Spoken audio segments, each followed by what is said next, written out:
Hello, friends, and let's get started. It's going to be something incredible, Adam. You have no idea. Lauren pitched forward, her eyes shining with anticipation. A spacious, bright hall, huge windows, natural wood floors. Imagine the sunlight hitting the mats and the scent of incense in the air. People will come in and feel different, better, calmer. I want this place to be a second home for them. She spoke quickly, as if she couldn't contain herself, and Adam liked it. He'd always liked to see his wife like that, inspired, passionate about an idea. He'd never been against her yoga practice. On the contrary, he'd always supported it. But now it wasn't just a hobby, it was a real business. Lauren, are you sure? He clasped his wine glass, looking at her intently. You know that starting a business isn't just about inspiration and beautiful windows, but endless numbers, paperwork, taxes. Are you ready for that? She nodded, covering his hand with hers. Yes, I'm sure. Her voice was firm. I want to do something of my own. For myself. For others. Not just to be a trainer at someone else's studio, but to create my own. Adam ran his finger along the rim of his glass. He liked that determination, liked that she wanted something more. After all, he could afford to invest in her dream. Why not? Then let's talk details. How much do you need? Here. Lauren literally jumped up from the table, grabbed a clipboard, and sat down next to him, showing him the estimate. Look, rent for the space, renovations, equipment, marketing. She spoke, and Adam looked not so much at the numbers as at her. There was confidence in her voice, excitement. Her fingers trembled as she leafed through the documents, with impatience, with excitement. He couldn't say no. All right, I'm willing to invest, but let's do this right. We need someone who knows marketing management. You're a coach, Lauren, not a manager. She bit her lip, and then it was like she was just waiting for this. That's exactly why I have a partner. A partner? Adam tensed, though he tried not to show it. Yes, I'll introduce you to him tomorrow. He's been in the business a long time, and he's got connections. His name is Zach. You'll see he's a great guy. We get along great. He's so easy to be with. That phrase, he's so easy to be with, made something clench in his chest. Adam couldn't explain what it was, but the feeling was unpleasant. The next day, Adam arrived at the coffee shop where they were to meet. Lauren was already sitting at a table by the window, busily discussing something with the man who sat across from her. Zach, tall, athletic, with a short beard and a confident smile. He leaned back in his chair with his elbows spread apart, relaxed but still taking in all the space around him. Lauren laughed at his words, tilting her head back, and that laughter pricked Adam. He stepped closer. Adam. Lauren stood up, put her arm around his shoulders, and pecked him on the cheek. Meet Zach. Nice to meet you, buddy. Zach stood up and held out his hand. The shake was too firm. Adam looked into his eyes, dark with a sly squint.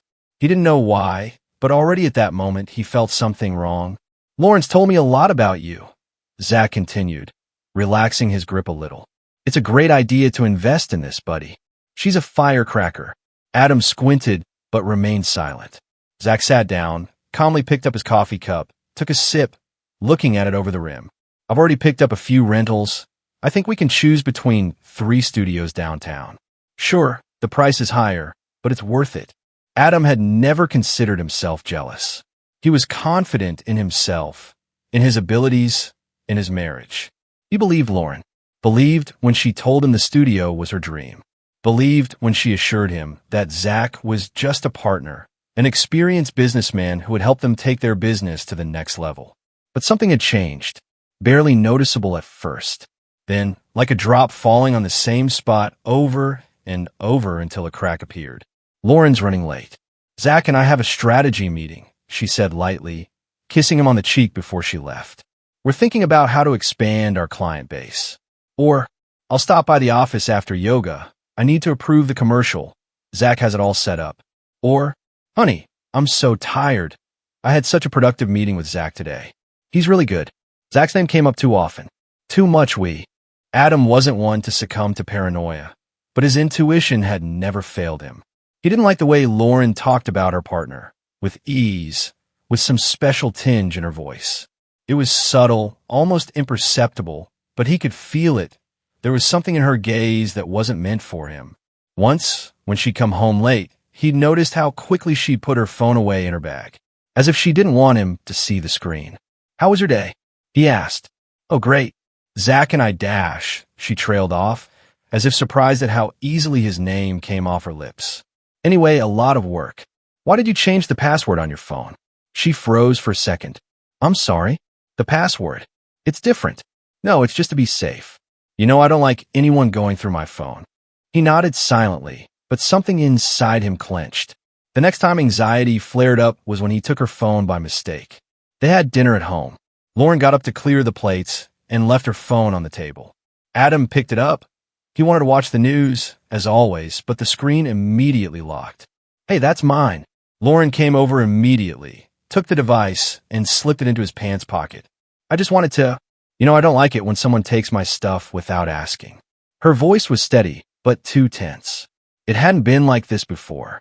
Zach was acting too relaxed. Whereas at first he kept his distance, as befitted a business partner now, he was too loose in her presence, too relaxed. He didn't hesitate to touch her shoulder when he told her something fascinating.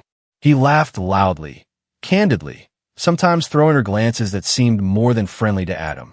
"And Lauren?" She laughed back. Her eyes were glowing. She looked away, but not immediately. One day the three of them were having lunch. Adam watched them closely. He noticed the way Lauren leaned slightly toward Zach when he spoke, how she barely touches his neck, how she smiles at his words. Little things, but they were adding up into one picture. One night, coming home earlier than he'd planned, Adam didn't find Lauren at home. He called. "Lauren, where are you?" "At the studio. Honey, Zach and I have something we need to talk about." "Something important?" "Yeah, details on the ad campaign. I'll be back later," she said in a light, casual way. But he was already seething inside. He drove to the studio. The parking lot was almost empty. The lights in the hall were dimmed, a soft yellow light burning in the office. He entered the building, his footsteps silent. As he got closer, he heard voices. "Are you sure?" Lauren's voice. "Of course. Everything's under control." Adam pushed open the door. They stood too close. Zach sat sprawled in his chair, one hand resting on the armrest, the other carelessly rubbing a pen. Lauren stood next to him, leaning against the desk. Zach didn't even flinch at his appearance, only looked up lazily.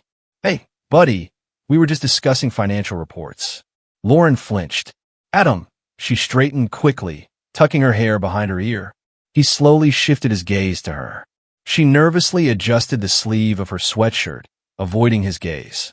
"What are you doing here? I have to see how our business works for once. There's no point in you coming here this late, is there?" Zach smirked, twirling the pen in his fingers.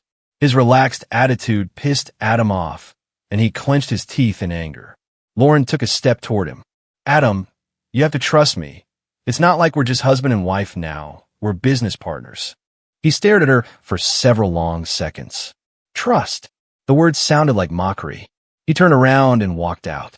But a storm was already brewing inside him. When the studio door closed behind Adam, he felt nothing but throbbing anger. He wanted to scream, to smash something, to storm back in and make a scene, but he clenched his fists and forced himself to leave.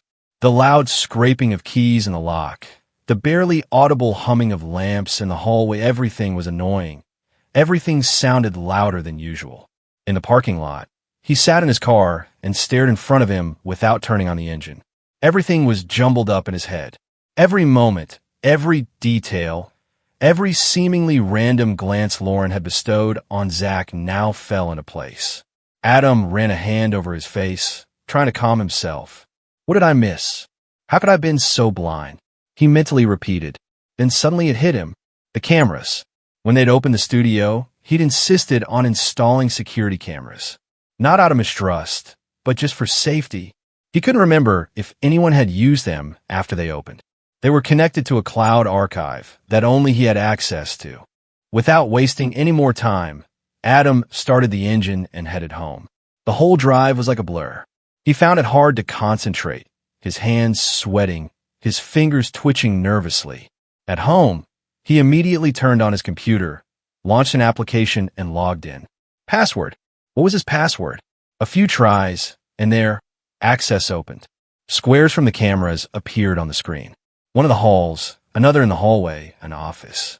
The footage went back several weeks, dated, clearly archived. Adam focused on the night footage. Lauren had said she was staying late to finish her work. If that was true, he'd have to see that she was actually working. He scrolled through hour after hour, day after day, and nothing.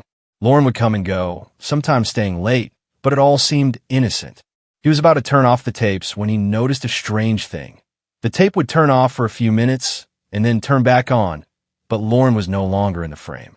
It kept happening over and over again. He switched to a later date. His heart pounded harder.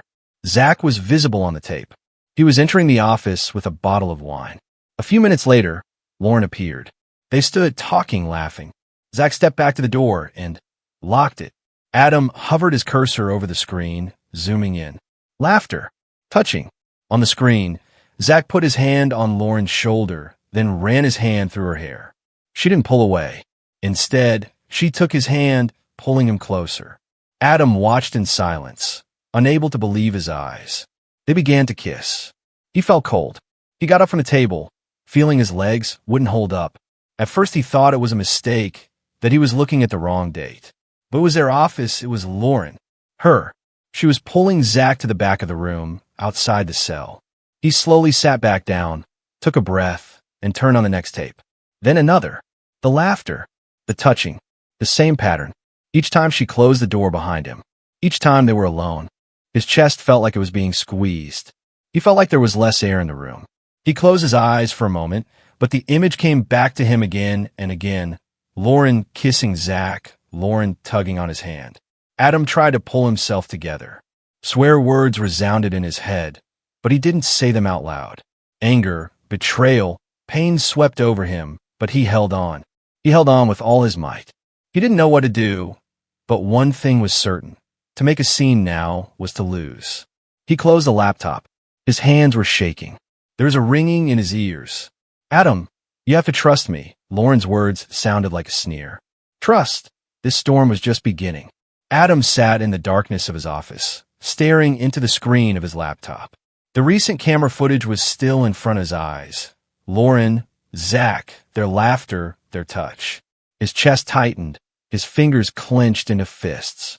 He could feel the anger building, but he didn't let it take over. Now was not the time for emotion.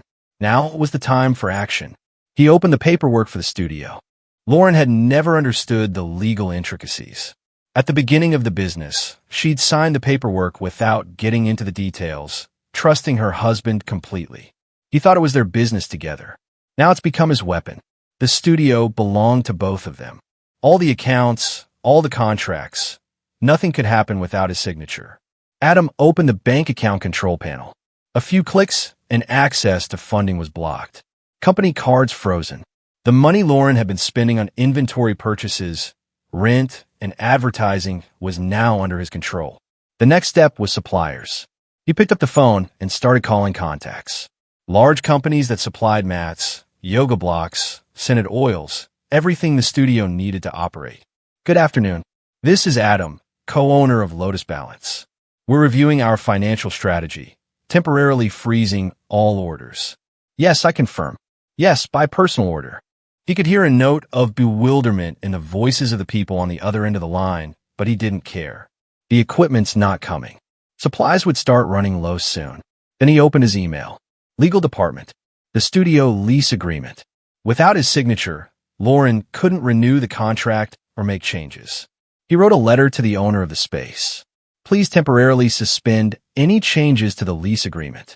All decisions must be confirmed by me personally. Send it. Now I could just wait. The first alarm bell rang 3 days later. Lauren tried to hide the tension in her voice, but he could feel it in every word. Adam, we're having some kind of funding problem. The studio's cards have been blocked. The bank says it's an order from the co-owner. Is that you? He paused. Yeah. Damn it, Adam.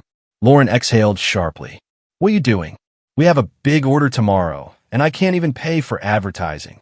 This is business, Lauren. Financial strategy, he said calmly. We need to reassess costs. Now? Are you serious? Why didn't you tell me? He smiled, though she couldn't see it. We haven't discussed business in a while. Silence. She clearly didn't know what to say. I need you to unlock the accounts. We need money right away. We? Lauren faltered. The studio. You could ask Zach, couldn't you? He heard her exhale noisily. God. Her voice shook, but she quickly pulled herself together. Don't make a circus out of this, Adam. This is serious. I know it is. He dropped the call. Zach was acting calm. For now. But Adam knew it wouldn't last long. After a couple of days, when the problems began to pile up, when customers began to complain about the lack of inventory, when employees hadn't been paid for the previous week, the tension began to build. Something's going on. We're in trouble. Adam heard Lauren's voice on one of the audio recordings he'd pulled from the camera archives. You said he wouldn't suspect a thing. Zach replied irritably. Adam felt a prick of satisfaction. So they were sure he wouldn't find out. Wrong. The next step was simple. He opened Messenger and selected Zach's contact. Attached the video from the cameras. That moment when Lauren pulls him by the hand into the office, when they kiss when the door locks. The message. Now you decide how you're going to get out of this one, buddy. Send. Then he put the phone down and closed his eyes. Now all that was left to do was wait. Lauren stood in the middle of the studio with her hands clasped in front of her, trying to squeeze out a calm demeanor. She could feel dozens of eyes on her team, her clients, her suppliers. Their displeasure, like a wave, rolled in time after time. I'm sorry for the inconvenience. It's only temporary. Her voice sounded too flat to sound sincere. She caught herself afraid to look anyone in the eye. The supply of yoga mats hadn't arrived. The aromatherapy session had been disrupted by a lack of essential oils. Instructors complained that they had nothing to conduct the training sessions with. Clients began demanding refunds for missed classes. Lauren, you promised it would be resolved. One of the senior trainers stepped closer, frowning. We can't keep working like this. We need materials. We need resources. And what's this rumor that the accounts are frozen? That's a mistake. The bank.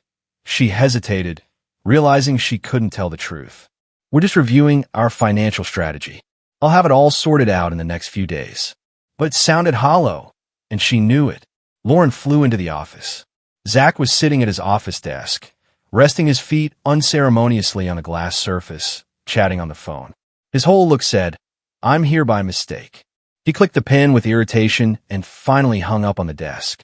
Listen, he began, not raising his eyes to Lauren. This case is the Titanic. We're going down. Your clients aren't happy. Your employees are on strike, and I can't get the money. I'm trying, Lauren started, but Zach interrupted her. You're trying? He raised his head, his face contorted into a smirk. You think I can pull this off? Unlike you, I have a lot to lose. I've already put everything I can into this case, and now I have to save my own skin. Zach, you can't just walk away. Her voice is shaking. Yes, I can, and I will. He stood up, picked up his jacket from his chair, and headed for the exit. Good luck with your empire. Lauren rushed after him. Wait, we can talk. We can find a solution. Find it yourself, Lauren. He didn't even turn around. She stopped at the door, watching him walk away. For a split second, she thought about how easily he'd dropped everything, how indifferently he'd walked away. Now she was alone. The next few days became a nightmare. Every call from a client, every missed payment, every broken order hit her like a hammer on glass. Her phone was ringing off the hook. Instructors threatened to quit. Customers who learned that deliveries had been stopped demanded refunds. Lauren was flailing from one thing to another. Her legs were shaking, her hands trembling. She lay awake nights, writing letters to suppliers, urging them to wait. But no one wanted to wait. The collapse was inexorable. And when she realized there was nothing she could do, she decided to do one last thing. She arrived home late at night. Adam was sitting in the living room, staring at the television, even though the screen was off. Lauren stopped in the doorway, barely breathing. Tears had already come to her eyes. She hated the feeling. She hated herself for being weak. But she had no choice. Adam, her voice sounded hoarse. He raised his head slowly. You're home. Please listen to me. He didn't answer, but his gaze was icy. Lauren took a step forward. Are you doing this? She spoke, almost choking. Are you ruining everything we've built? Adam was silent for a long moment. then slowly rose. Walked over to her, looked her straight in the eye. "No, Lauren." His voice was quiet, but the words sounded like a blow. "You're just not worthy of what I've done for you." Lauren stood in the middle of the room, still breathing heavily, as if after a run. Her lips were ajar, but the words were stuck somewhere in her throat.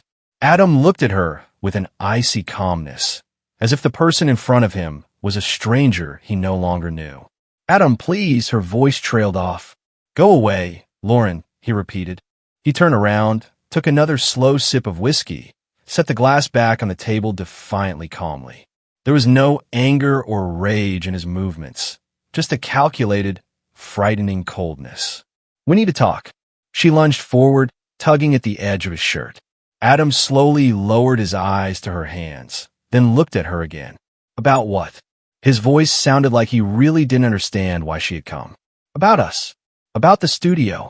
Lauren drew in air convulsively. "I don't want it to end like this." "It didn't end today, Lauren," he said calmly, as a statement of fact. "It ended the moment you closed the door behind Zach." She flinched. "I didn't mean to." Adam laughed harshly, making her recoil. "You didn't mean to?" He shook his head. "So, someone forced you to? Maybe it was a mistake? A one-time weakness?" He took a step toward her, and now they were only a few centimeters apart. "No, Lauren, you knew what you were doing. You knowingly cheated on me, and then you'd come home and kiss me and look me in the eye as if nothing had happened." She blinked, her lips trembling. "How long did you sleep with him? A week? A month? Or since the beginning, since we invested in your studio?" Lauren was silent. Adam gritted his teeth and turned around like he didn't even want to see her in front of him. I don't know," she exhaled quietly. He grinned briefly. "Good answer." She rubbed her forehead nervously, feeling the panic coming on. I was confused. You didn't care about the studio and Zach." Adam turned around abruptly, his eyes flashing. "Zach," he sighed, as if trying to hold back. "Zach gave you something I couldn't? Is it your excuse?" "No, I'm not an excuse." She threw up her hands. "I just want to explain." "I don't care, Lauren." His voice was flat again, almost detached. "I don't care why you did it. All I need to know is that you betrayed me." She blinked, as if she couldn't believe what she was hearing. "But we can fix this. Adam, I still love you." Adam laughed again, this time bitterly. "Love you? Fix it?" He leaned toward her, cold eyes burning through her. "You've lost everything. The studio, Zach, me. What are you going to fix, Lauren?" She swallowed. "Please, give me a chance." "A chance?" Adam squinted a little. "You're asking me for a chance after fucking another man in an office I paid for?" Lauren closed her eyes, clenched tightly, but tears were already streaming down her cheeks. "I was a fool. I was confused." "Yes, Lauren, you were a fool, and you'll remain one." Adam stepped back, picked up his phone from the table, and headed for the door. "But that's not my problem now." He swung the door open. "Get out." She froze. "Adam, get out before I kick you out of here, Lauren." She stood for a few seconds, unable to move. Then, with a shuddering breath, took a step back. "One more."